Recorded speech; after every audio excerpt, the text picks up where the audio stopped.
Okay, great to see everybody in this new place. Beautiful place. Um, so this week, someone asked me to give a class in the coming week for students, for high school students. The topic was clothing, modesty, because of course students want to know about modesty. And she said it would just be like a question and answer. And here's some of the questions. One of the questions was, why do I really have to dress modestly if modesty is about myself? What if I don't want to dress modestly for myself? So I wanted to respond in a way that isn't just Torah response, but in a way of psychology. So I happened to come across an article that was all about what was called enclothed cognition. Any of you are familiar with this? Because I know we have some therapists here and people are enclothed cognition, which is interesting. It was a study that was done pretty recently in 2012 by Adam Galinsky. My eyes aren't so good now. Okay, Adam Galinsky, and they did an experiment, and in this experiment they were trying to figure out if clothes makes a difference, and what you're wearing makes a difference. And so they had two groups of people. Actually, it was three groups of people. One group of people were wearing their regular clothes. The other group of people were wearing a white lab coat, and they were told that this is a doctor's coat. And the third group was wearing the same white lab coat, but they were told that this is a painter's smock. And they wanted to see, was there a difference in the response of the people? And what they did was called a Stroop test, where you're supposed to read like a word that's, let's say, the word red, but it's written in blue ink. And can you read it the correct way? So that was the test that they did. And they found, surprisingly or unsurprisingly, that the group that was dressed in coats that said this is a lab coat performed like way better, made much less mistakes, and in a much quicker response time. The group that were the painter's clothes didn't really make any difference, as the same as the group that was just the plain clothes people. They also did another test in which they had plain people wearing the regular clothes, people wearing that doctor's smock, and they told them that there's a doctor's lab, and then people who looked at the doctors. So it was there in front of them, but they weren't actually wearing it. And what they saw there was the group that did the best were the group that was actually wearing the doctor's lab coats, because it gives an insinuation of being more careful, more meticulous, and so the people followed along, and they were more careful and more meticulous. The group that saw the lab coat in front of them and associated it with the doctor's coat also did better, but not as good as the group that were actually wearing it, but they did better than the last group, which is the group that were just wearing their regular clothes. And interestingly, they say that there's also something called positive contagion, where when golfers were playing with a putter that they thought was a professional putter, they did better, just because of the fact that they were associating it. Another interesting test with this enclosed cognition was done with children. And the children were asked to solve a puzzle, a very difficult puzzle that was way above their age. And some of the children were able to, they had, again, three different groups of children. One group was just regular children who were just asked to do it. The second was a group of children who were allowed to wear whatever hero costume they wanted, like Batman or something like that. And the third group were told to do the puzzle to think about it as if someone was looking at you and watching you do it, with that in mind. And interestingly, again, we see the group that was doing it with the Batman clothes or the hero's clothes did the best. And the messages that they told themselves was, I got to keep on doing it. In fact, they told themselves they have to keep on doing it. They were actually, the researchers had to actually stop them and tell them not to do it anymore, because they wanted to just continue.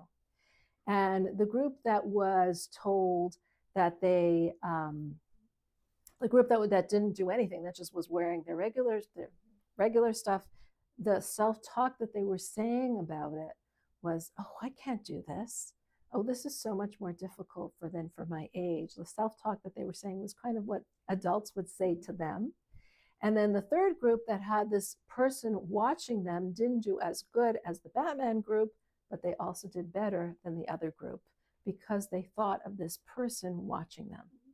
So when I read that, I saw, like in Pirkei Avot, in Ethics of Our Fathers, it says that a person should think about ayin ro'ah va'ozen shama. So there's always this eye that sees and this ear that hears. And all your deeds are actually written in this book, this like big book. Now, it's not to scare us and to say, oh, God's watching you, make sure.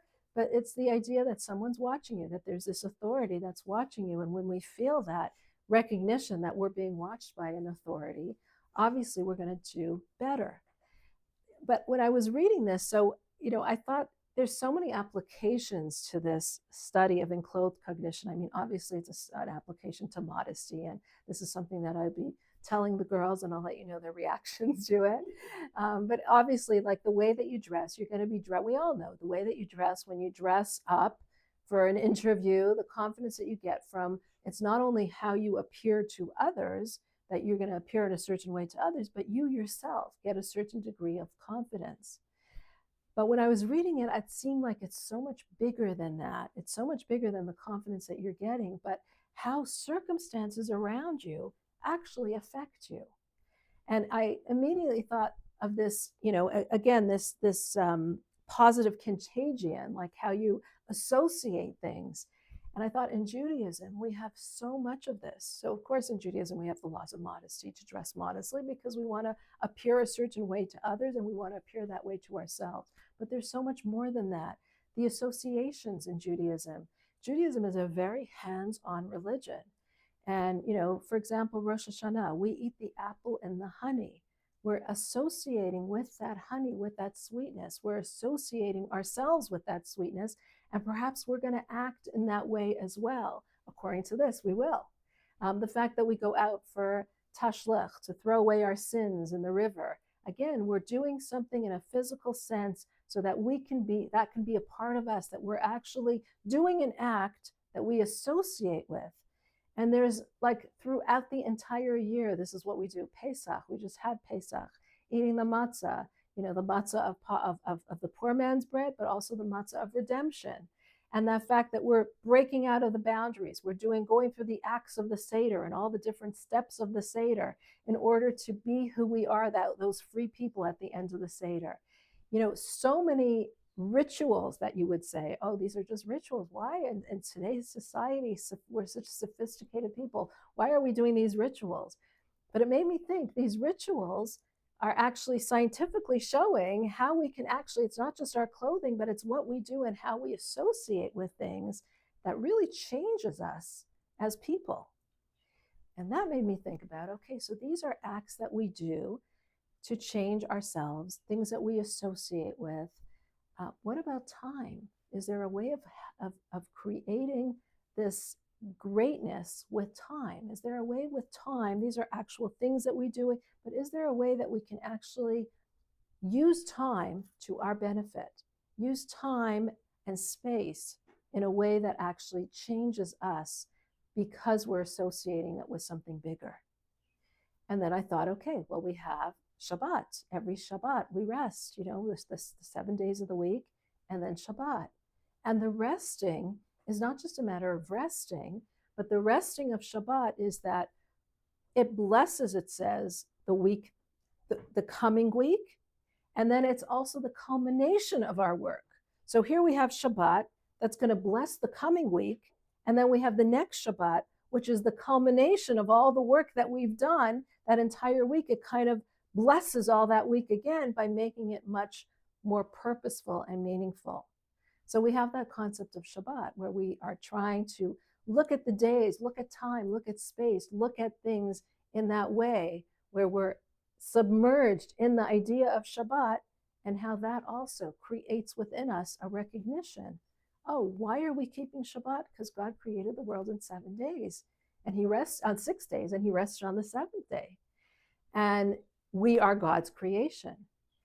And interestingly, in this week's Torah portion, which is Parshas Bahar, we have the idea of a sabbatical of sabbaticals. We have the idea of Yovel, which comes after we know that, first of all, we work for 7 years, just like we work for 6 days, and then the seventh is Shabbat. We work for 6 years, and the seventh year is called a Shemitah year. A Shemitah year means that in Israel, in the time of the temple, and even now, we don't work the land. We leave it, and it doesn't belong to us. We leave everything in the land. And farmers have incredible self-sacrifice in doing it and trust in God in doing it, because they're not working the land. And yet we're relying that God is the one that provides for us. Like, what a lesson in emunah, what a lesson in faith, what a lesson in bitachon, and trusting in God, that this God is going to provide for us. And then when we have 7 times 7, 7 years of Shemitah, times 7, after 7 years, 7 cycles of the Shemitah, which would be 7 times 7, which is 49 years, that 49th year is Shemitah. And then the following year, the 50th year, is the Yovel, the Jubilee year. And the Jubilee year is, again, where everything lies. It's not ours. We recognize that things are not ours, but we leave it. And this Yovel year means everything returns as well to its original owner. So if you sell land in the land of Israel, if you sell your own inheritance land, it's going to go back to you in the 50th year. In the 50th, so your real estate deal is kind of really almost like a lease, not an actual sale, because you are the rightful owner of that land. And that's why the sales will go in a way, if you're selling in the beginning of the Yovel, like in year 2, obviously you'll charge more for the land because they have it for 48, more years. But if you're doing it in the 49th year, it will be worth a lot less, because they know that the following year it's going to go back to the original owner, because the inheritance in the land of Israel is going according to the tribes, and it's given by God to us. Interesting as well that if a person sells themselves, nowadays, thank God we don't have this, but in biblical times, if a person went into terrible debt and they had no money and they were very, very poor, what would they do? There wasn't these welfare agencies and the social net and government's allowances that helped them. So what would they do if they really had no money? They would sell themselves as a slave. But a Jewish person who sells themselves as a slave, again, in the year of Yovel, they completely go free. This is a freedom that they have. They're no longer allowed even to stay. Shemitah, they can go free, but in Yovel, they totally cannot stay anymore as a servant. Why? Because we're told, Ki li kol bnei Israel, because all the Jewish people, God says, are mine. We're all servants of God. God is our Father. And therefore, we cannot look at ourselves as servants to anybody. And this is what this week's Torah portion is actually talking about. It's talking about when a person decides, when a person doesn't, it's talking about a spiritual descent that a person has. So a person might not be following the laws, and he's following more and more of a spiritual descent, until he gets to the point where he doesn't have materially, he doesn't have. So what does he do? He sells first his inheritance. Then he sells the whole ancestral land that he's been given. And then he sells his home. And then he's selling everything, because he's falling deeper and deeper into this debt, until he finally has to sell himself. He sells himself as a slave.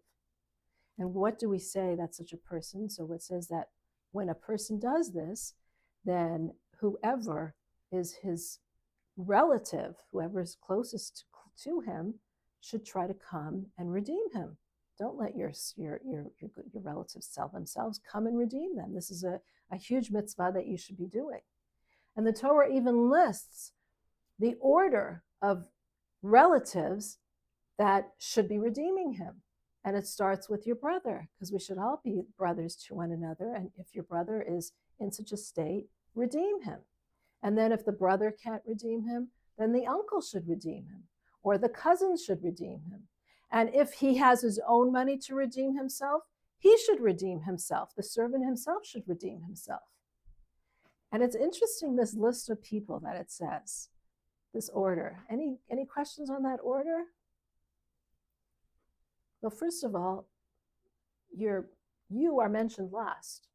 I mean, if you have money to redeem yourself, why aren't you doing that to begin with? Like, obviously, you don't have the money to redeem yourself, right? Also, it's missing like one very central figure from this. It's talking about your brother, it's talking about your uncle, talking about your cousin. What about your parents? What about your parents? Hello, welcome. So yeah, what about your parents? So we would say that, in biblical times, the mother wasn't, and it doesn't mention sisters or it doesn't mention mother because maybe in biblical times the women didn't have this ability of doing it. But what about the father? Where's your father? Why isn't your father redeeming you? So, right, your father should be redeeming you. Your father, you're so closest to your parents, you would think that the father would be the first one to redeem you. So there's a big lesson here. There's a real big lesson. We don't have slavery today, but there's a lesson for us in this. And what is the lesson that it's teaching us?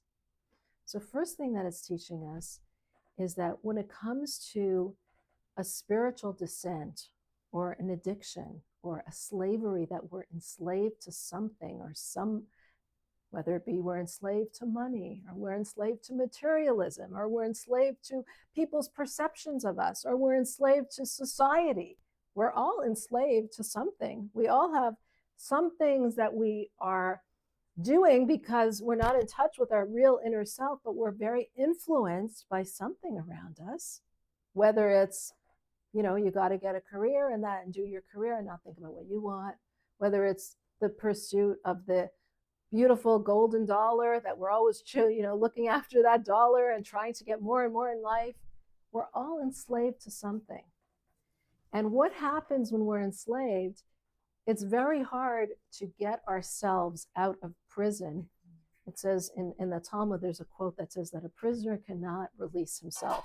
If you're a prisoner to something, if you're finding yourself in prison, you can't release yourself. You need some help to get out of there. A prisoner or someone who's handcuffed, you can't get out yourself. You need the help from the outside. And this is true in spiritual enslavements as well. When we are feeling enslaved, when we are feeling impoverished spiritually, when we're feeling like we're in this prison of life where we're too much affected by society, by money, by impressions, by whatever that enslavement is, when we're in that enslavement, we need some help from the outside. And that's why it says the person last, because if you could slit for yourself, you would have done it. But it's last because we need the help from others. And this is obviously the importance of mentors, therapists, counselors, rabbis, whoever it is, good friends, whatever it is that you need somebody we all need people in our lives. We all need people that we can cry on their shoulder, that they can help us, whether it's a spouse, a relative, a mentor, somebody in your life that can give you a bigger picture, that can show you a better perspective. You're enslaved. Your vision is very tunnel.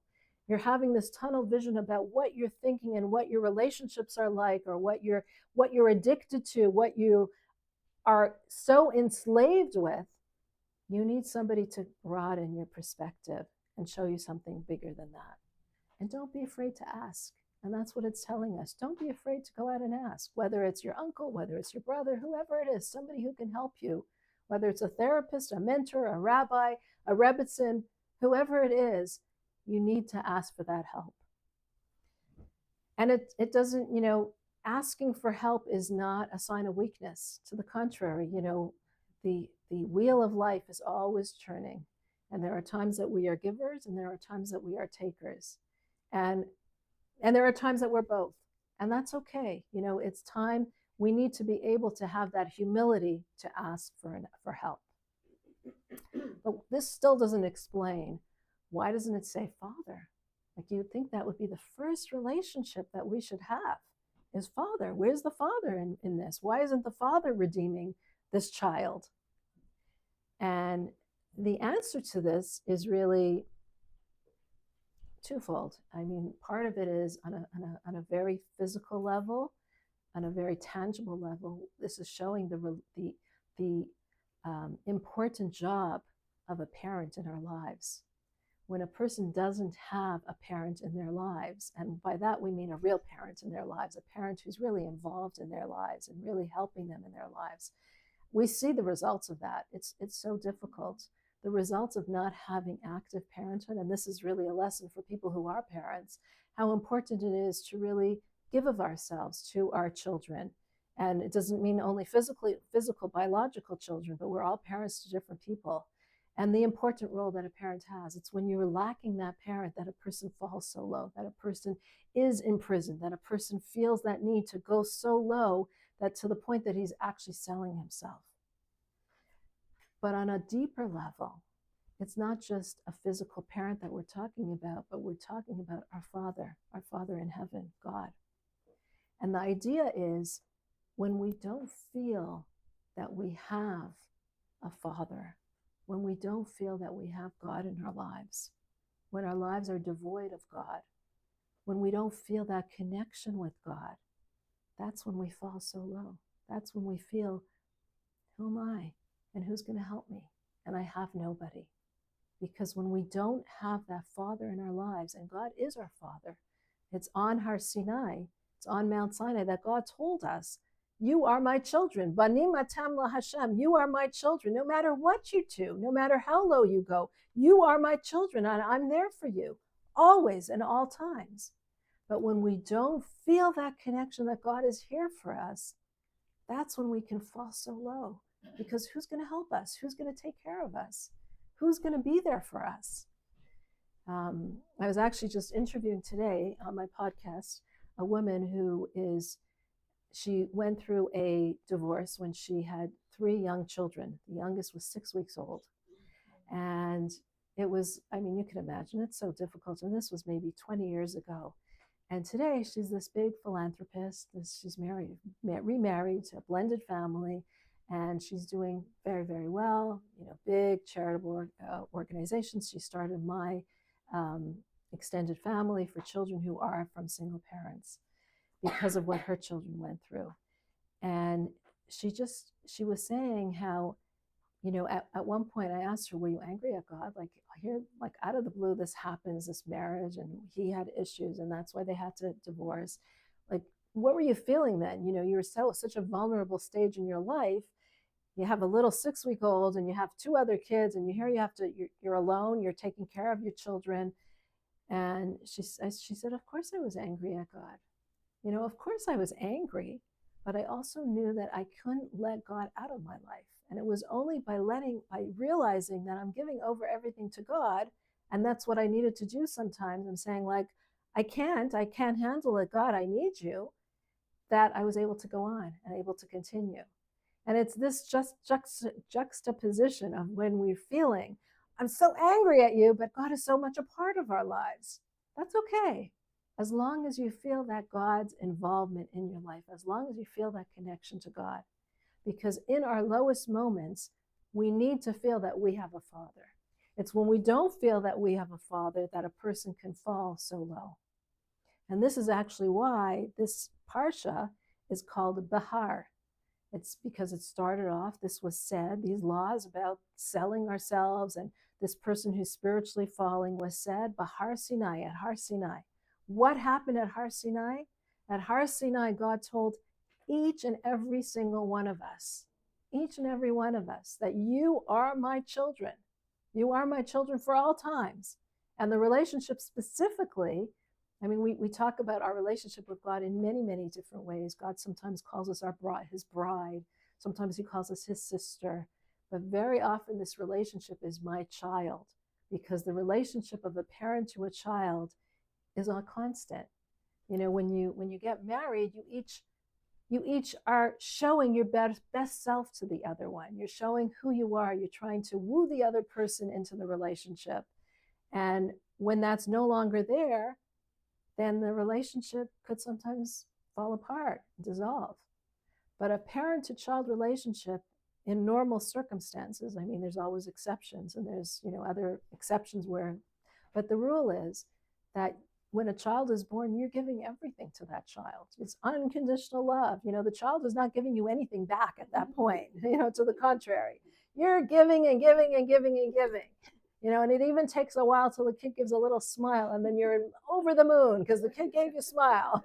It wasn't even a real smile. He just had gas, but he smiled, right? And you're over the moon. And when the child says, "Mama," oh, forget it. Like, that's like, come on. I mean, what could be better than that, right? So you're giving, you're giving, you're giving, you're constantly giving. And the relationship is based on giving, not on what you are being reciprocated. And that's why God calls us his children, because he's saying, I'm giving to you. The relationship, no matter how low you fall, no matter where you fall, no matter what you're falling, I am there for you. But when we don't realize this, when we don't realize that God is with us, when we don't have that feeling, like the person in this week's Torah portion who's going on this spiritual descent, and he doesn't feel that his father is going to redeem him, because he has no relationship with his father. The father is absent in his life.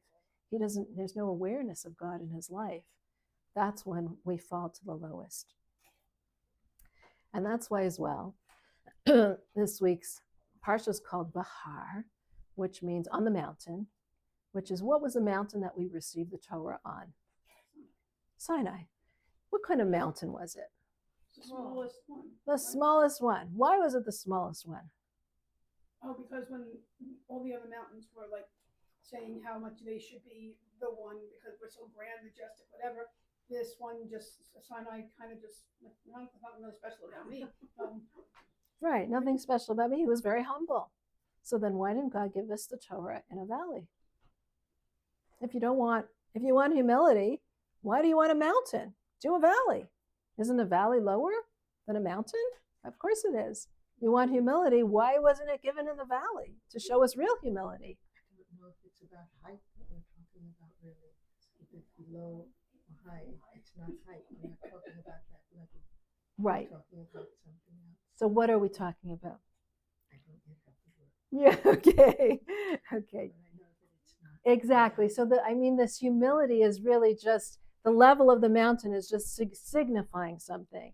And it's signifying the humility. It wasn't the highest mountain because the highest mountain was arrogant, but it's the lowest mountain because the lowest mountain had that humility. But if we follow that line of thinking, in that case, it should have been a valley. Why not a valley? But the Torah is trying to teach us something very, very significant, and this is connected to it, to what we're saying. The Torah is trying to teach us we need to have a certain level of pride in who we are. We need to have that level of self-esteem. We need to have that level of recognition of who we are. That is what's going to hold us throughout this exile. It's that knowledge of who we are, that we are children of God, that we are Am HaNivchar, the chosen people. And yeah, it's okay to say that. We are the chosen people that God chose. Anyone who wants to join can join us, and they could also be chosen. But we are the chosen people. And knowing that and having that feeling, that pride that this is who we are, is so important for our future, for who we are. However, we can't feel this pride that we are the chosen people because of us, because who we are. It's because God chose us, because God is working through us. It's not because of me and my strength, and because we have the greatest Nobel Prize winners, and we have the greatest doctors, and we've made the greatest impact on the world's history, which we have. But why have we done that? Because God has chosen us, because it's God who's helped us. And the same way on a personal level, we should feel proud. Each of you should feel proud that you're here, proud of your accomplishments, proud of being who you are, proud of your unique talents, proud of your intelligence, proud of your talents. Feel that pride. There's nothing wrong with feeling that pride, if that pride comes with the knowledge, I have that knowledge because God gave it to me. I have that talent because God gave it to me. I have whatever it is that you have, whatever abilities you have, it's because God gave it to you. I am wealthy because God has helped me. Everything it is that you have, be proud of it. Don't go walk around like, oh, this Nebuch who has nothing, I'm a nobody, I can't, I'm not. That doesn't help anybody. That doesn't help the world, that doesn't help you, that doesn't help anyone. Be proud of who you are. Be proud of your accomplishments. Be proud of your talents. Be proud of your uniqueness, of what you are, your talents and your qualities. But be proud of it with the knowledge that this is what God gave of me. I was talking to this student who also I interviewed for my podcast, who's in Columbia University, and she came to the university from France. And she said she came not knowing anything about Judaism, anything. She said she didn't even have a Jewish name. Her name was Cecile Toussaint. You'll see it in a couple of weeks on maybe next week on my podcast. And her parents especially named her not a Jewish name because they lived through anti-Semitism, and they thought it's best to avoid who we are. It's best to hide who we are. If you hide who you are, you won't be suffering from being a Jewish person. So her whole life, this was what she was doing her whole life. And she said after October 7th, she had very close friends, non-Jewish. They all deserted her immediately after. Totally. And this was even, totally deserted her. But she said she got involved with the Chabad house on campus. And this is where she felt, she says, everywhere you went, you go on campus and there's violence, there's insults, there's people who do all terrible shouts at you. Any way that you identify as a Jew, they're gonna show you. And there's a lot of gaslighting where they're also telling you, this isn't anti-Semitism, this isn't anti-Semitism. And she says where she felt at home was in the Chabad, where she's surrounded by other people who she can share with, who she can be proud of who she is, where she can be proud of her affiliation to the land of Israel, to her people, to her land. And that's where she felt, this pride in being a Jew. And feeling that pride in being a Jew is great. It's fine. And that's what we're saying here. We need to have that pride. And she says it's this pride that really, is so interesting how she started keeping Shabbat now. And she says it's this pride and this togetherness that we have that's kept us throughout the exile, because they always want to hurt us and do things to us, but it's the pride in being who we are that has kept us. So it's this understanding and this pride that we are God's chosen people, that that God is our Father, knowing that God's our Father, that helps us obviously on a collective level, on a cosmic level as the Jewish people, but it also helps us on a personal level when we're going through something, when we're going through an issue.